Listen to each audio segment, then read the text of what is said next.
हे अर्जुन, जिस भावना, जिस नियत से मनुष्य कर्म करता है, उस नियत के कारण एक ही कर्म किसी के लिए पाप बन जाता है तो किसी के लिए पुण्य बन जाता है। कर्म के इस ज्ञान के द्वारा ही मनुष्य को कर्म, अकर्म और विकर्म की पहचान होती है। कर्म, अकर्म, विकर्म, ये क्या है? हे अर्जुन, मनुष्य जब निष्काम भावना से कर्म करता है तब उस कर्म का फल उसे नहीं भोगना पड़ता, इसलिए वो अकर्म हो जाता है। कर्म उसे कहते हैं जो सकाम भाव से फल की इच्छा से किया जाता है। उसका फल कर्म के अनुसार अवश्य मिलता है। अच्छे कर्म का अच्छा और बुरे का बुरा। और विकर्म? असत्य, कपट, हिंसा आदि अनुचित और निषिद्ध कर्म विकर्म है। हे पार्थ, जैसे सूर्य उदय होते ही रात का अंधकार नष्ट हो जाता है, वैसे ही ज्ञान का प्रकाश अज्ञान के अंधकार को नष्ट कर देता है। फिर मनुष्य परमात्मा की ओर जाने वाले मार्ग से कभी भटकता नहीं, विचलित होता नहीं। ज्ञान का साक्षात्कार होने के कारण मनुष्य जान जाता है कि एक ही कर्म पुण्य कैसे बनता है और वही कर्म पाप कैसे बन जाता है। तुम कहते हो कि एक ही कर्म पुण्य भी हो सकता है और पाप भी? वो कैसे? मैं बताता हूं पार्थ। उदाहरण के तौर पर एक कर्म को लो। एक मनुष्य ने दूसरे मनुष्य की हत्या कर दी है, तो मुख्य कर्म क्या हुआ? हत्या करना। परंतु यही कर्म पुण्य भी हो सकता है और पाप भी। वो कैसे? एक मनुष्य किसी कमजोर बूढ़े व्यक्ति का धन लूटने के लिए उसकी हत्या कर देता है।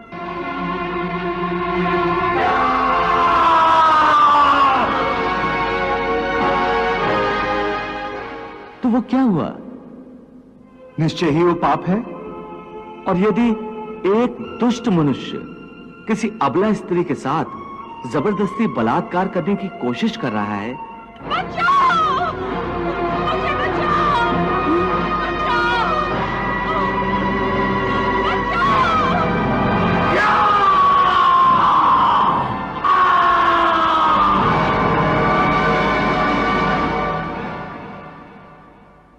तो उस अबला की रक्षा के लिए यदि बलात्कार करने वाले की हत्या कर दी जाए तो वो क्या होगा? ये तो स्पष्ट है कि किसी निसहाय अबला की रक्षा करना पुण्य होगा। तुमने स्वयं ही अपने प्रश्न का उत्तर दे दिया पार्थ। कर्म तो वही रहा, किसी की हत्या करना, परंतु उस कर्म के पीछे भावना क्या है? मारने वाले की नियत क्या है? इसी के फर्क से एक ही कर्म पाप हो सकता है अथवा पुण्य। हे अर्जुन, जिस भावना, जिस नियत से मनुष्य कर्म करता है, उस नियत के कारण एक ही कर्म किसी के लिए पाप बन जाता है तो किसी के लिए पुण्य बन जाता है। कर्म के इस ज्ञान के द्वारा ही मनुष्य को कर्म, अकर्म और विकर्म की पहचान होती है। कर्म, अकर्म, विकर्म, ये क्या है?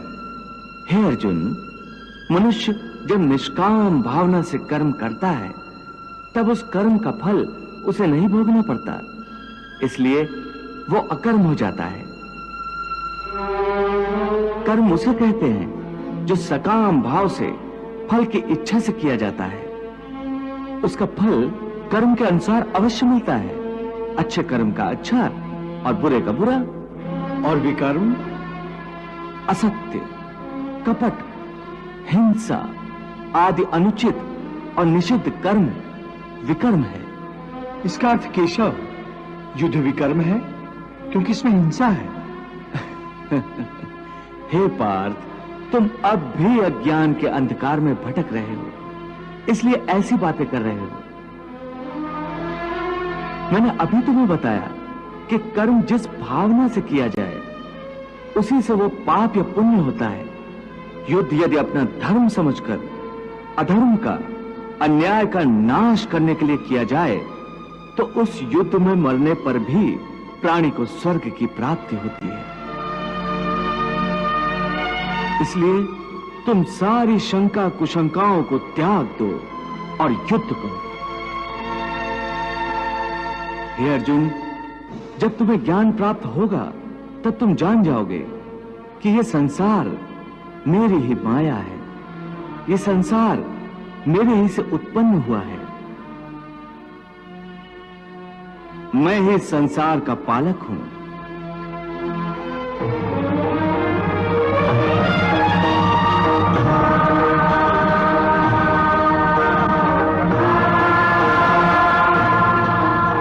और मैं ही संसार का संहारक हूं।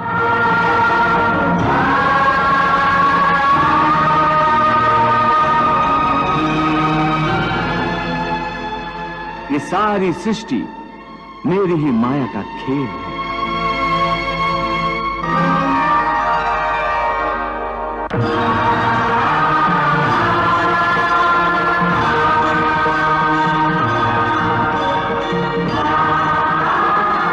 हे केशव, इस माया के संसार का रूप क्या है? हे अर्जुन, यदि तुम अपने ज्ञान चक्षुओं से देखोगे तो तुम्हें पता चलेगा कि यह माया का संसार एक उल्टे वृक्ष की भांति है, जिसकी जड़ें ऊपर हैं और टहनी और पत्ते नीचे की ओर हैं। अपने अंतर चक्षुओं के द्वारा इसे देखो अर्जुन।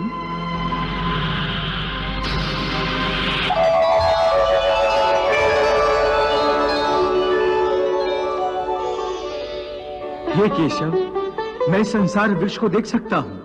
इसकी जड़ें ऊपर हैं और तुमसे निकली हैं।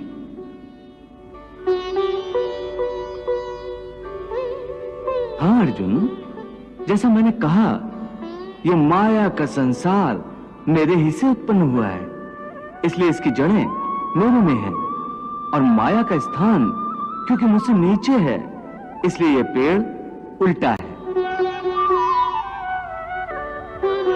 ऊर्ध्वमूलम अधः शाखम अश्वत्थम प्राहुरव्यम छंदासि यस्य पर्णानि यस्तम वेद सा वेदवित्। हे केशव, इस संसार वृक्ष में ब्रह्मा का स्थान क्या है? हे अर्जुन, इस संसार का विस्तार करने वाला होने से ब्रह्मा इस वृक्ष की मुख्य शाखा है।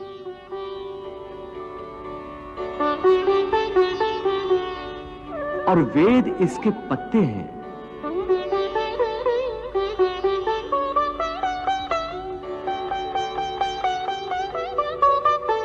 हे पार्थ, शब्द, स्पर्श, रूप, रस और गंध, ये पांचों इस वृक्ष की शाखाओं की कोपलों के रूप में हैं। हे पार्थ, इस माया वृक्ष को सत, रज और तम तीनों गुणों के जल से सींचा जाता है।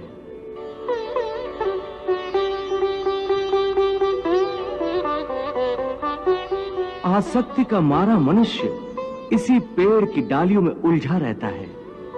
पार्थ, ये वृक्ष अनादि है, अनंत है। ये वृक्ष संसार की माया का प्रतीक है। हे मधुसूदन, जब ये पेड़ ही सृष्टि है तो इसकी विशाल छाया भी हर ओर फैली होगी। तब मनुष्य इसकी छाया से कैसे बचकर रह सकता है? हे अर्जुन, ये ठीक है कि यह वृक्ष विशाल है, परंतु इस वृक्ष का विधाता तो उससे भी विशाल है।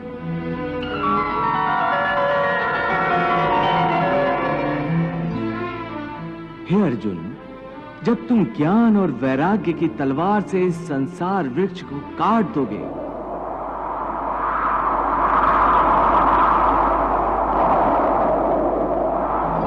तब तुम्हें उस परमात्मा के दर्शन होंगे जो सर्वव्यापी है,